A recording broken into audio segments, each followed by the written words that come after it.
যুক্তরাষ্ট্র সফরে আমার দুজন সেক্রেটারির সাথে আমাদের মিটিং হয়েছে। আমার একজন পল কাপুরের সাথে মিটিং হচ্ছে, যিনি বাংলাদেশে সফর করে গেছেন, এবং মাইগ্রেশন, ওনাদের যে মাইগ্রেশনের দায়িত্বে যে সেক্রেটারি আছে তার সাথে তার সাথে আমাদের মিটিং হয়েছে।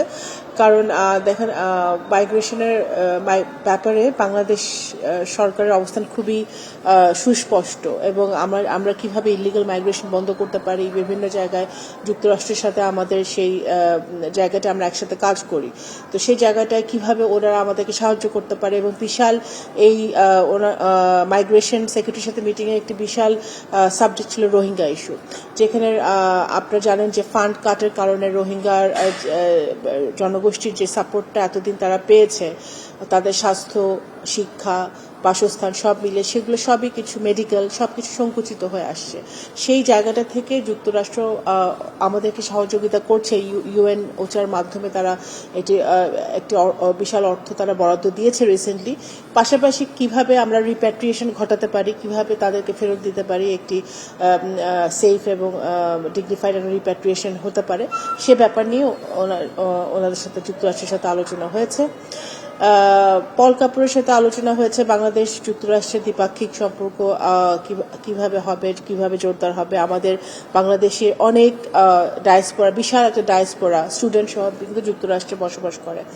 আমাদের আপনারা জানেন যুক্তরাষ্ট্র বিভিন্ন দেশের সাথে তাদের কিছু ভিসার ব্যাপারে তাদের একটা আছে, রুলস অ্যান্ড রেগুলেশনস তারা ইমপ্লিমেন্ট করেছে। তো সেই জায়গাটা থেকে বাংলাদেশে আমরা যদি যুক্তরাষ্ট্রের সাথে আরও ব্যবসা বাণিজ্য গভীর করতে চাই, ট্রেড বাড়াতে চাই, এক্সপোর্ট বাড়াতে চাই, সেই ক্ষেত্রে ব্যবসায়ীরা যাতে সহজে ভিসা পায়, আমাদের স্টুডেন্টরা যাতে সহজে ভিসা পায়, ট্যুরিস্ট ভিসা যাতে সহজলভ্য হয়, সেই জায়গাটায় সবকিছু নিয়ে আলোচনা হয়েছে। তো দ্বিপাক্ষিক সম্পর্ক নিয়ে আলোচনা হয়েছে।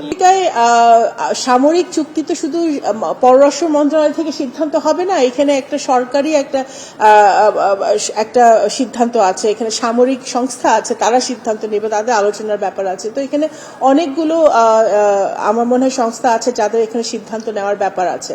তো কোন পর্যায়ে আছে সেটা তো এখন আমি এই মন্ত্রণালয় থেকে আমি বলতে পারছি না। আমি আবারও বলছি, যে কোনো চুক্তি যুক্তরাষ্ট্রের সাথে এবং অন্য কোনো দেশের সাথে যখন সব সংস্থা আলোচনার মাধ্যমে এটা নির্ধারণ করতে পারবে যে বাংলাদেশের মানুষের স্বার্থে সেই চুক্তিটা হচ্ছে, তখনই সেই চুক্তিটা হবে। এর বাইরে কখনো চুক্তি হওয়ার কথা নয়।